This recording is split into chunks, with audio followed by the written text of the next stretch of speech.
Hello students, हम मनु श्रीवास्तव स्वागत करते हैं आपका सिलेक्शन नाम पर। और जैसा कि आपको पता है कि इस समय हम लोग सिनोनिम की 2020 सीरीज को आगे बढ़ा रहे हैं, तो चलिए फिर आज देखते हैं कि वो कौन से नए 20 सिनोनिम्स हैं जो आज हम लोग कवर करेंगे और उनसे अपने मार्क्स को अच्छा स्कोर करना बिल्कुल श्योर करेंगे। तो चलें देखें।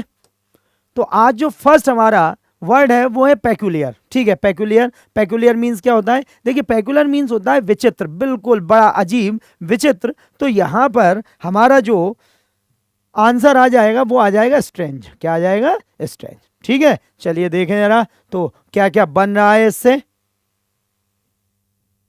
देखिए, स्ट्रेंज, अनयूजुअल, अनफेमिलियर और ऑड, जैसे हम बोलते हैं अजीब या अनोखा। अब पेक्यूलियर के लिए वियर्ड आ सकता है, अनकैनी आ सकता है, दोनों का अर्थ होता है विचित्र। उसके बाद नीट, तो नीट का मतलब होता है साफ सुथरा, अच्छे से, वेल ऑर्गेनाइज। तो इट इज कॉल्ड इमैक्युलेट और well ordered, tidy and well organise. उसके बाद है जोवियल। जोवियल का मतलब होता है उल्लासपूर्ण, खुशी, खुशी से भरा हुआ। ठीक है, तो कॉन्विवियल हो जाएगा और एफेबल हो जाएगा। ठीक है, उसके बाद फिर नॉर्मल। नॉर्मल के लिए क्या आ जाएगा? स्टैंडर्ड या कॉमन, जो होता है साधारण के लिए। चलिए फिर देखते हैं नेक्स्ट। तो नेक्स्ट है हमारा ऑब्सेशन। ठीक है, ऑब्सेशन का मतलब क्या होता है? भाई किसी के प्रति बड़ा आकर्षण हो जाना, पैशनेट हो जाना या फैसिनेट हो जाना। तो यहाँ पे हमें एक वर्ड दिख गया है हमारे मतलब का, जो है फैसिनेशन। ठीक है, क्या है? फैसिनेशन, मतलब किसी की ओर आकर्षित हो जाना, फैसिनेट हो जाना, उसके लिए जो वर्ड आएगा। तो चलें देखें कि इसके ऑप्शन में क्या क्या आ रहा है। तो देखिए, फैसिनेशन है अ स्ट्रॉन्ग अट्रैक्शन और इंटरेस्ट इन समथिंग, समवन या आसक्ति। ऑब्सेशन तो इनफैचुएशन होता है और मैनिया होता है। मैनिया मतलब सनक होती है। ठीक है, तो infatuation a strong and persistent feeling of being interested in something. उसके बाद है डिस्क्रिमिनेशन। ठीक है, डिस्क्रिमिनेशन का मतलब भेदभाव होता है, जो प्रेजुडाइस आ जाएगा और बायस आ जाएगा। ठीक है, भेदभाव या धारणा बना लेना किसी के लिए। तो अनफेयर ट्रीटमेंट ऑफ इंडिविजुअल और group based on race, gender और एज। उसके बाद है अनकंसर्न। अनकंसर्न का मतलब होता है जिसे कोई मतलब जिस पे कोई फर्क ना पड़े, उदासीन हो जो। ठीक है, लैक ऑफ इंटरेस्ट और कंसर्न अबाउट समथिंग, इनडिफरेंस और एपैथी, इसके वर्ड आ जाएंगे। उसके बाद है सिंपैथी। सिंपैथी का मतलब होता है सहानुभूति, अ फीलिंग ऑफ कंपैशन और understanding for the suffering of others. तो इसके लिए आ जाएगा पिटी और सोलेस। ठीक है, चलिए फिर नेक्स्ट देखते हैं। फिर है एमिकेबल। ठीक है, एमिकेबल, तो देखिए एमिकेबल का मतलब होता है मिलनसार। जी हाँ, जो घुल मिल जाए लोगों के साथ, अच्छे तरीके से पेश आ सके, लोग बाग उसकी चिंता करें और उससे प्यार करने लगे। It is called amicable. तो इसके लिए एक वर्ड हमें दिख रहा है, वो है फ्रेंडली। कौन सा है? फ्रेंडली। फ्रेंडली वर्ड एमिकेबल का सिनोनिम है, बिल्कुल। तो चलिए देखें जरा।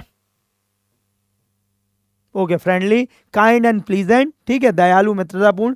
एमिकेबल के लिए कॉर्डियल हो जाएगा और कर्टियस हो जाएगा। ठीक है, और एमिकेबल के लिए एमिएबल भी आता है, वो भी आप ध्यान रखें। उसके बाद है प्राउड। तो प्राउड का मतलब घमंडी होगा।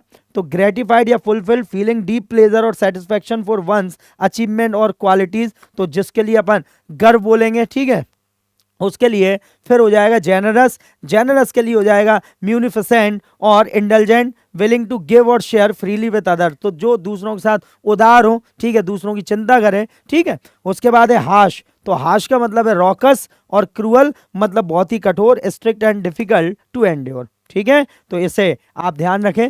नेक्स्ट है डिमिनिश। ठीक है, so what is the mean of diminish? Diminish मतलब एक ऐसा वर्ड जिसमें आप किसी को उसके पद से नीचे कर दो या फिर वो तरक्की की जगह अवनति कर जाए, तो उसके लिए जो वर्ड आता है डिमिनिश। तो यहां पर एक जो वर्ड आ रहा है वो आ रहा है इसके लिए वीकन। क्या आ रहा है? वीकन। आप देख सकते हो कि ये वीकन के लिए आ जाएगा डिमिनिश। ठीक है, किसी चीज को कमजोर कर देना। ठीक है, डिमिनिश कर देना। तो यहाँ पे हम ध्यान रखें वीकन, तो डिमिनिश, डिक्लाइन और reduce, to reduce in size, importance और डिग्री, कमजोर होना, कम करना या घटाना। ठीक है, उसके बाद है डिमोट। तो डिमोट का जो वर्ड होता है ये खासकर आता है अपने पद के लिए। ठीक है, कोई पोस्ट है आपकी, उससे कम हो गए आप, तो डिग्रेड या lower, to lower someone rank और पोजीशन ऑफन इन जॉब और ऑर्गेनाइजेशन। उसके बाद रेलीगेट। रेलीगेट डिमोट का ही सिनोनिम है। ठीक है, तो उसका भी वर्ड वही होता है, downgrade, demote, to lower someone's rank और पोजीशन, पदावनत करना और यहाँ पे पद घटाना, एक ही बात है। उसके बाद है प्रिवेंट। प्रिवेंट का मतलब होता है रोकना, तो यहाँ पर हॉल्ट हो जाएगा और स्टॉप हो जाएगा, to stop something from happening और टू हिंडर इट्स प्रोग्रेस। ठीक, चलिए नेक्स्ट देखते हैं। फिर है इंसिस्ट। इंसिस्ट का मतलब होता है लगातार, ठीक है, तो इसके लिए आ जाएगा परसिस्ट। ठीक है, इंसिस्ट या परसिस्ट जोर देने के लिए आएगा, या लगातार जो भी काम आप करने वाले हैं उसके लिए ये वर्ड आ जाएगा। चलिए देखते हैं, तो परसिस्ट हो जाएगा टू कीप ट्राइंग और doing something even when it's difficult और अदर्स आर अगेंस्ट अस। ठीक है, इंसिस्ट एसर्ट करना, अफर्म करना, टू फर्मली से और do something even when other might not agree, दृढ़ता से कहना और करना। ठीक है, उसके बाद रेजिस्ट है, रेजिस्ट का मतलब प्रतिरोध करने के लिए आता है, तो कॉम्बैट हो जाओ और अपोज करना, टू से नो और फाइट अगेंस्ट समथिंग। उसके बाद है हीस्ट, हीस्ट का मतलब होता है चोरी करना, डाका डालना, तो उसके लिए थेफ्ट आ जाएगा और बर्गलरी आ जाएगा। देखिए बर्गलरी आता है सेंधमारी करना, जी हाँ, तक के दीवार तोड़ के, शटर तोड़ के जो चोरी होती है उसे बर्गलरी कहते हैं। तो आप fancy word for a big robbery. और असिस्ट, असिस्ट मतलब हेल्प और सपोर्ट, टू हेल्प और give support to someone when they needed, सहायता देना। ठीक है, तो ये हमारे आज के वर्ड हुए। ठीक, आप अब इन्हें अच्छे से याद कीजिए, बढ़िया इनके नोट्स बनाइए, इन्हें अप्लाई कीजिए, सेक्शनल लगाइए इंग्लिश के। यहाँ पे भी आपको मॉक लगाना हो, यहाँ पे भी आपको PYQ मिले, आप इंग्लिश के सेक्शनल लगाइए और देखिए कि आप कितना ज़्यादा तरक्की कर रहे हैं, क्या आपकी ग्रोथ आ रही है, क्या आप डेवलप कर रहे हैं, कितना ट्रेजर आपका वॉकअप का बढ़ रहा है और उसकी वजह से कितने मार्क्स आप स्कोर कर पा रहे हैं। तो चलिए फिर हम लोग मिलते हैं अब मंडे को, तो देखेंगे कि मंडे को कौन कौन से वन वर्ड सब्स्टिट्यूशन हम आपके लिए लेके आते हैं। जब तक के लिए अपना ध्यान रखिए, पढ़ते रहिए, बढ़ते रहिए। जय हिंद, जय भारत।